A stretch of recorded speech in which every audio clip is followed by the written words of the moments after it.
Good afternoon friends and student.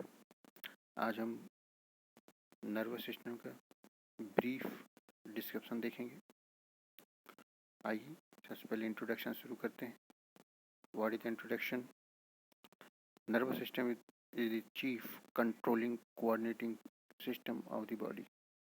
जैसा कि आपको समझ में आ रहा होगा कि एक चीफ कंट्रोलिंग सिस्टम है जो पूरी बॉडी की या पूरे सिस्टम को कंट्रोल करता है। नेक्स्ट पॉइंट में अगर देखें, it urges the body both voluntary and involuntary। Next slide में देखिए इसका क्लासिफिकेशन। एक ब्रीफ क्लासिफिकेशन अगर हम देखें तो नर्वस सिस्टम को मेनली टू पार्ट में डिवाइड किया गया है।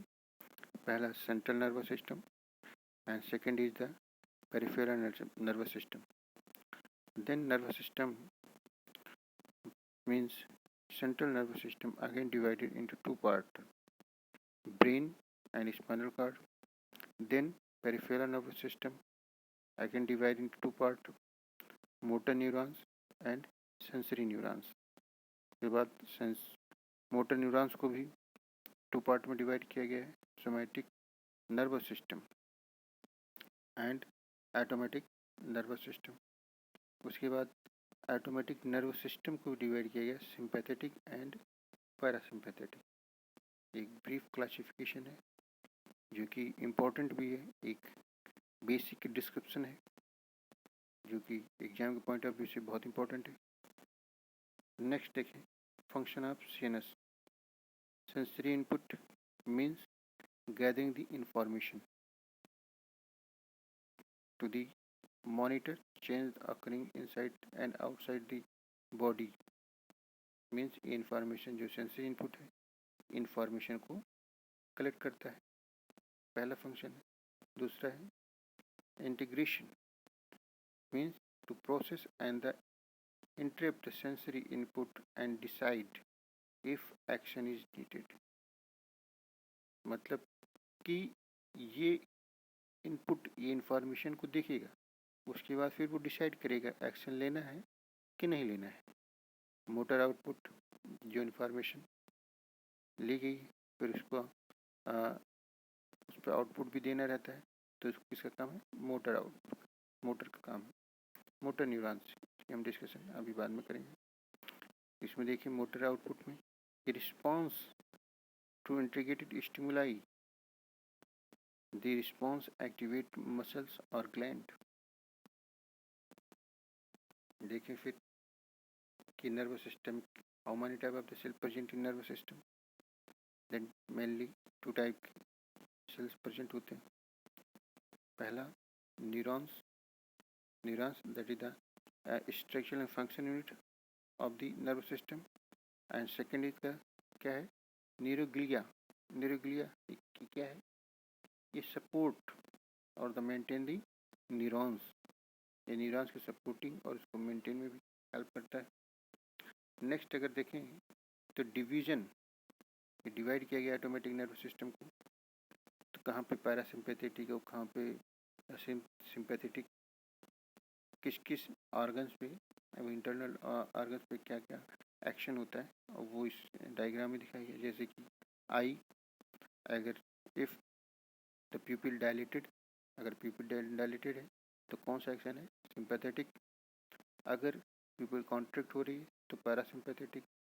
अब हम इसके सेकेंड वाइटल ऑर्गन में अगर देखें तो लंग्स में देखें तो लंग्स में इफ़ द ब्रोंकियाई रिलैक्स, ये कौन सा एक्शन कहलाएगा सिंपैथेटिक। और पैरासिम्पैथिक में देखें इफ़ ब्रोंकियाई कॉन्ट्रैक्ट्स। नेक्स्ट हार्ट में देखें तो इफ़ हार्ट बीट इंक्रीज कर रहा है तो सिंपैथेटिक, अगर हार्ट बीट स्लो है तो पैरासिम्पैथेटिक। स्टमक में देखें तो स्टमक एंड इंटेस्टाइन में देखें तो इनहिबिट द एक्टिविटी, इसकी एक्टिविटी को ख़त्म मतलब कि सप्रेस कर रहा है, that is called the sympathetic. अगर इसको स्टिमुलेट कर रहा है तो पैरासिम्पैथेटिक। अगर ये इसी तरीके से ब्लड वेसल्स में देखा जाए तो कॉन्ट्रैक्ट करेगा तो पैरासिम्पैथेटिक क्या करेगा रिलैक्स करेगा। मतलब कि सिंपैथेटिक जो एक्शन लेगा उसका अपोजिट एक्शन पैरासिम्पैथेटिक ले सकता है। नेक्स्ट स्लाइड में न्यूरॉन्स के बारे में जैसा कि जानते हैं, there is the basic structure of the CNS and functional unit. Next point में अगर हम देखें तो cells that receive, intimate and transmit the information। Next point में देखें communicate with the other neurons through the chemical signals. Chemical signal के through communication करते हैं। अगर देखिए सीएनएस की न्यूरॉन्स कितने थे, 100 billions neurons located in the CNS. एक स्ट्रक्चर देखें, ब्रीफ स्ट्रक्चर, जो branch type structure that is are dendrites, और जो फ्लावर टाइप स्ट्रक्चर है सेल बॉडी, और जो राउंड टाइप का स्ट्रक्चर है that is called myelin sheath, और बीच में जो गैपिंग है दो माइलिन शीथ के बीच में that is called the axon, and joining with the other neurons that is called the axon। Dendrites when joined to other neurons, क्या क्या फंक्शन है इसको हम अगली स्लाइड में देखते हैं। आप स्लाइड में देखें तो what is the role of the axon, तो क्या रोल है, carrying the nerve impulse away from the cells. Dendrites का क्या रोल है, अगर इसको देखा जाए तो carry nerve impulse toward nerve cells. Nucleus की बात करें, control the activity of cell.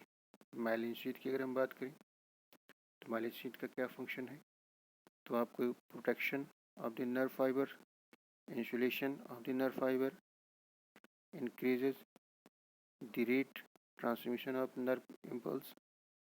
Nodes of Ranvier की अगर हम बात करें तो allowing the nutrients and the waste product to enter leave neurons, allowing the nerve impulse to move along the neurons through the process of depolarization and repolarization of nerve membrane। तो ये जितने भी न्यूरॉन्स हैं सबके अलग अलग function है, हर part के अलग अलग फंक्शन आपको दिए गए हैं, जो कि एक ब्रीफ डिस्क्रिप्शन है जो कि बहुत ही इम्पोर्टेंट है। नेक्स्ट में देखें तो न्यूरॉन्स की क्लासिफिकेशन, तो न्यूरॉन्स का क्लासिफिकेशन को इसको क्लासिफाई किया गया है 3 पार्ट में, sensory neurons, motor neurons and mix neurons. Sensory neurons को इसको इनपुट, ये collecting the information from organs, sensory organs to the brain and spinal cord. इस सेंसरी न्यूरॉन्स को एफरेंट नर्व भी बोलते हैं। उसके बाद है मोटर न्यूरॉन्स जिसको एफरेंट नर्व भी बोलते हैं। ये output from the brain and spinal cord to the muscles and gland, जैसे कि आपको डायग्राम में दिखाई दे रहा होगा। Motor neurons and sensory neurons information एक लेता है और फिर एक इंफॉर्मेशन मोटर न्यूरॉन्स वो इंफॉर्मेशन देता है। और मिक्स में अगर देखें तो inter neurons mix carry the information between other neurons only found in the brain and spinal card. ये ब्रेन और स्पाइनल कार्ड में ही प्रेजेंट होता है। नेक्स्ट देखें न्यूरोट्रांसमीटर, तो न्यूरोट्रांसमीटर क्या है, that is the chemical that convey information to the target cell. अगर न्यूरोट्रांसमीटर की बात करें, डिफरेंट टाइप के न्यूरोट्रांसमीटर हैं जो कि आप यहाँ पे एक चार्ट के थ्रू देख रहे होंगे। जैसे एसिटाइलकोलिन, ये क्या काम करता है, affect the moment, learning, memory and sleep.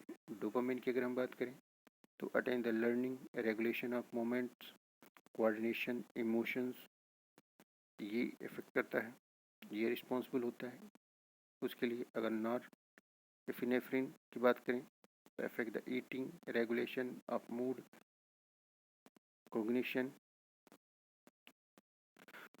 Perception, locomotion. अगर एपिनेफ्रिन की अगर हम बात करें तो affect the metabolism of glucose, ये काम करेगा अगर इसका सिक्रीशन होगा तो। Energy release during the exercise, अगर सेरोटोनिन की हम बात करें तो affect the mood, sleep, appetite, application. तो सेरोटोनिन कभी कभी जो आप देखते होंगे जो इंक्रीज एपेटाइट जो टॉनिक्स वगैरह आती हैं उनमें अधिकतर यही होता है कि सेरोटोनिन जो लेवल है उसको इंक्रीज किया जाए। नेक्स्ट है ग्लूटामेट। ग्लूटामेट में अगर देखें तो किसके लिए रिस्पॉन्सिबल है, activate the area of brain. अगर गाबा की हम बात करें जिसकी फुल फॉर्म है गाबा अमीनो ब्यूटाइल एसिड, ये facilitate the neuron inhibition in the central nervous system. अगर इंडोरफिन की बात करें तो provide the relief from pain, ये अगर इसका सिक्रीशन हो रहा है तो रिलीफ ये प्रोवाइड कराता है पेन से। Feeling the pleaser and well being, ये आपने आज एक ब्रीफ डिस्क्रिप्शन देखा है नर्वस सिस्टम का। आशा है कि आपको ये आसानी से लर्न कर लिया होगा आपने, और नहीं किया तो इसको एक बार और देख लेंगे तो 2 या 3 मिनट ज़्यादा लगते हैं। ऐसा ये बेसिक इन्फॉर्मेशन जो कलेक्ट की गई है वो आपके सामने दिया है। वीडियो कैसा लगा जरूर बताइएगा। Thank you.